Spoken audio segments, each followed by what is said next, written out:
ऐसे इंसानों को जो गोली चलाते हैं, ऐसे इंसानों को तो वो एक मुसलमान कहना भी जो है वो ठीक नहीं है।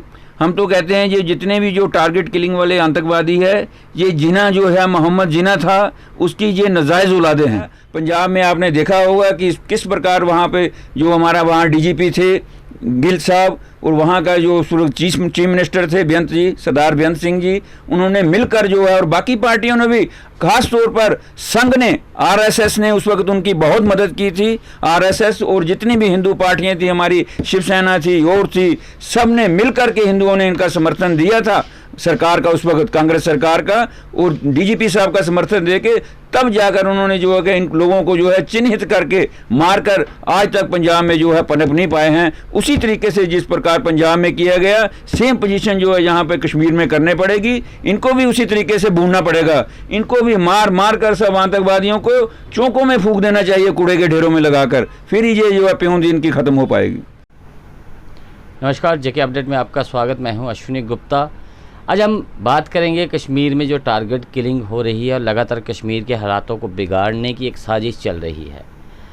हालात नासाज होते जा रहे हैं। बाहरी राज्यों के जो लोग, खासकर बात करें कश्मीर घाटी में जो लोग मौजूदा समय में हैं, वो वहाँ से जाने को मजबूर हो गए हैं।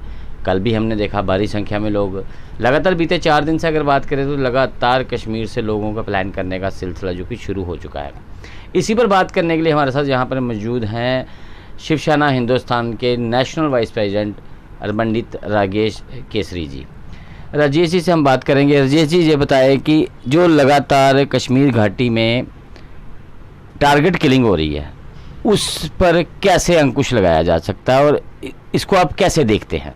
अभी पिछले दिनों में काफ़ी दिनों से ये टारगेट किलिंग की अब ये नया एक ट्रेंड चल पड़ा है, और इन्हें जो है हाइब्रिड आतंकवादी इनको नाम दिया गया है। और बिल्कुल सही भी है, ये हाइब्रिड ही हैं, ये इंसान है ही नहीं, ये पैदा हुए इंसान नहीं होते जो इस तरीके के घिनौने काम करते हैं। एक निहत्थे इंसानों को गोली से मारना, जो कि बेचारे एक मजदूर हैं, घर से जो बेचारे एक अपनी रोजी रोटी के लिए चलाने के लिए वहाँ पर आते हैं, एक रोजी रोटी के लिए जो मजदूर आया है, उसके ऊपर निहत्थे मजदूर पर गोलियाँ चलाना कोई बहादुरी नहीं कहलाती। ऐसे इंसानों को जो गोली चलाते हैं, ऐसे इंसानों को तो वो एक मुसलमान कहना भी जो है वो ठीक नहीं है। हम तो कहते हैं ये जितने भी जो टारगेट किलिंग वाले आतंकवादी है, ये जिना जो है मोहम्मद जिना था, उसकी ये नाजायज़ औलादे हैं। ये इंसान नहीं है, मोहम्मद जिना की नाजायज़ औलादे हैं जो इस तरह के घिनौने काम कर रहे हैं। और जिस प्रकार पिछले दिनों में आपने देखा होगा कि किसी रेडी फड़ी वाले को, किसी स्कूल के टीचर को, या एक टारगेट करके, एक चिन्हित करके, एक उनके आइडेंटिटी कार्ड वगैरह उनके चेक किए गए बाकायदा, उसके बाद जो है किलिंग की गई। और हमारे कुछ यहाँ पर राजनीतिक जो दल हैं, मैं उनका नाम नहीं लूँगा, लेकिन एक का नाम लेना बड़ा ज़रूरी हो जाता है। जैसे हमारे पीडीपी यहाँ सरकार थी, जिसकी पीडीपी की जो अध्यक्ष हैं, वो बार बार जो है उनको एक सफाई भी लगी रहती है उनकी आतंकवादियों के, हमारे कश्मीरी ये नहीं कर सकते। हम कहते हैं कि आपके कश्मीरी नहीं कर सकते, पार वाले कश्मीरी आए होंगे, अगर पाकिस्तान से भी आए हैं, पाकिस्तान ने भी ट्रेनिंग की है, तो आपको इतना वो पाकिस्तान के भी क्यों इतने हक में बोलते हैं? आप पाकिस्तान के खिलाफ बोलें। हमेशा जो है पाकिस्तान के हक में रहती थी पीडीपी। वो आप हमने पिछले दिनों में भी देखा है, पिछले सालों में भी देखा है कि जिस प्रकार ये पीडीपी की हरकतें रहती थी कि वहाँ पर जो है वहाँ की करेंसी यहाँ पर चलाई जाए, इस तरीके के हमेशा लड़ाई की तरफ ध्यान रहता था। कोई ना कोई जो है खुंदक वगैरह वो जो है सरकार को देते रहना कि वहाँ की करेंसी यहाँ चलाई जाए, वहाँ को और यहाँ को एक किया जाए, हम पाकिस्तान के साथ जाना चाहते हैं। मैं तो हिंदुस्तान सरकार से कहना चाहता हूँ, माननीय प्रधानमंत्री श्री मोदी जी से कहना चाहता हूँ, उनसे विनती भी करता हूँ कि जब भी ये डिमांड करे, इनको गाड़ी में डालकर महबूबा जी को सीधा वो पीछे से धक्का लगा के इनको पाकिस्तान भेज देना चाहिए, ताकि बाकी लोग तो यहाँ शांति से रह सकें। आपने बात की कि लगातार महबूबा मुफ्ती जिस प्रकार से कह रही हैं कि पाकिस्तान से वार्ता होनी चाहिए, या पाकिस्तान का राग लगातार अलापा जा रहा है, लेकिन जहां हम बात करेंगे टारगेट किलिंग की, जो टारगेट किलिंग कश्मीर घाटी में हो रही है, उसमें अगर महबूबा जी कहती हैं कि कश्मीरियों का दोष नहीं है, अल फारूक अब्दुल्ला साहब ने भी कहा कि टारगेट किलिंग से कश्मीरियों को बदनाम करने की साजिश हो रही है, तो क्या वहाँ का जो स्थानीय कश्मीरी है उसका ये नैतिक फर्ज नहीं बनता है कि वो उन लोगों को शेल्टर करे, उन लोगों का मदद करे जो वहाँ पे बाहरी राज्यों के लोग, गैर मुस्लिम लोग वहाँ रहते हैं, नॉन कश्मीरी लोग वहाँ रहते हैं, उनको शेल्टर करे, क्या उनका ये फ़र्ज नहीं बनता है? मैं तो इस बात को बिल्कुल गलत मानता हूँ। मैं अपने घर से एक मिसाल देता हूँ। मैं अपने घर में बैठा हूँ और मेरे घर में जहाँ मोहल्ले में कोई आतंकवादी आकर कहीं ठहरता है तो मेरे को क्या पता नहीं चलेगा? इन कश्मीरियों को सब पता है। मैं सभी कश्मीरी नहीं कहूँगा, लगभग जो बिगड़े हुए कश्मीरी हैं उनको सब पता है, और वो लोग इनके साथ मिले हुए हैं। जो स्लीपर सेल हैं वो स्लीपर सेल कोई पाकिस्तान से थोड़ी आ रहे हैं। स्लीपर सेल जो है कश्मीर से ही हैं और कश्मीर में ही पैदा हुए हैं। इन स्लीपर सेलों को पहले ख़त्म करना पड़ेगा। ये स्लीपर सेल जो है हो सकता है किसी राजनीतिक पार्टी से भी ताल्लुकात रखते हों। हमें तो यहाँ तक भी शक है कि राजनीतिक पार्टी जो है इन्हें शेल्टर देती है स्लीपर सेलों को, वही जो है शेल्टर लेके उन्हीं को शेल्टर, यही पार्टियाँ फिर बाद में जो है उन आतंकवादियों को शेल्टर देते हैं। यही बोलते हैं, इनके वर्ड होते हैं कि ये लोग जो हैं हमारे कश्मीरी ऐसे नहीं कर सकते। भाई क्यों नहीं कर सकते? जितने आतंकवादी पकड़े हुए हैं सेंट्रल जेलों में पड़े हुए हैं 90% तो कश्मीरी हैं। क्यों नहीं है? वो बिगड़े हुए कश्मीरी हैं। है बेशक जो 10-20% हैं जो बिगड़े हुए हैं, लेकिन है ज़रूर हैं। ये कहना बहुत गलत है कि कश्मीरी वहाँ पर आतंकवादी नहीं है। हमारे कश्मीरी जितने भी हैं वो वहाँ जो बिगड़े हुए वो स्लीपर सेल में काम कर रहे हैं पाकिस्तान के आतंकवादियों से मिलकर। उनको भी उसी तरह की सज़ा देनी चाहिए जैसे एक आतंकवादी को दी जाती है। जैसे कि अभी कश्मीर में टारगेट किलिंग हो रही है लगातार, उसको लेके गृह मंत्रालय भी मंथन कर रहा है। आज एक बहुत बड़ी बैठक भी हो रही है दिल्ली में, उस पर भी विचार विमर्श किया जाता है, जहाँ तक कि गृह मंत्री भी प्रधानमंत्री से मिलने जा गए हैं इस मसले पर।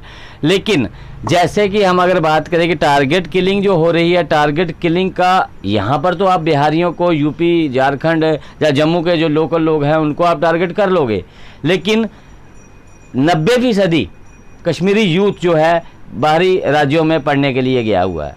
क्या इसका प्रभाव उन पर नहीं पड़ेगा? ये आपने बहुत अच्छा प्रश्न पूछा है। ये प्रभाव पड़ता ही पड़ता है, लेकिन हमारी हिंदू कम्युनिटी ऐसी है कि ये हद तक जो है बर्दाश्त करती है, काफ़ी हद तक बर्दाश्त करती है। लेकिन मैं दूसरी ओर सोचता हूँ अगर ये लोग ऐसा कर रहे हैं, कहीं हमारे लोगों की बर्दाश्त अगर ख़त्म हो गई तो उन लोगों का क्या बनेगा कि जो बिहार में मुसलमान पढ़ रहे हैं, कश्मीरी जहाँ महाराष्ट्र में हैं, जहाँ पंजाब में हैं, जहाँ दूसरे में, उनकी तो बहुत बुरी हालत होगी। ये उन लोगों को सोचना चाहिए, उन राजनीतिक पार्टियों को सोचना चाहिए, इनके जो आतंकवादियों के माई बाप हैं उनको ये सोचना चाहिए कि अगर हम बिहार के आदमियों को मार रहे हैं, जो हमारे बच्चे बिहार में गए हैं उनका भी सोचना चाहिए। ये बहुत गलत है और ये गलत हो भी सकता है, ऐसी बात नहीं है। बर्दाश्त किसी ना दिन वो इंसान की ख़त्म होती है। जिस दिन बर्दाश्त हिंदुओं की ख़त्म होगी वहाँ पर ये भी जो है टारगेट होंगे। आप इसका क्या हल देखते हैं? इसका राजनीतिक हल है? इसका कैसे इसको टारगेट किलिंग को बंद किया जाए? आतंकवाद का सफाया कैसे किया जाए? बीइंग एक लीडर, आपके विचार क्या है? क्या सरकार को क्या कहना चाहेंगे आप? कैसे इनका अंत किया जा सकता है? देखो जी, आतंकवाद जो है, हमने जो है पंजाब में भी आतंकवाद था। मैं कॉलेज में पढ़ता था, मैं स्टूडेंट था कॉलेज का, तो तब भी हमने आतंकवाद जो है चरम सीमा पे देखा था। कहते हैं किसी चीज़ की जो जब अति हो जाती है, अति के बाद जो है अंत का शब्द आता है।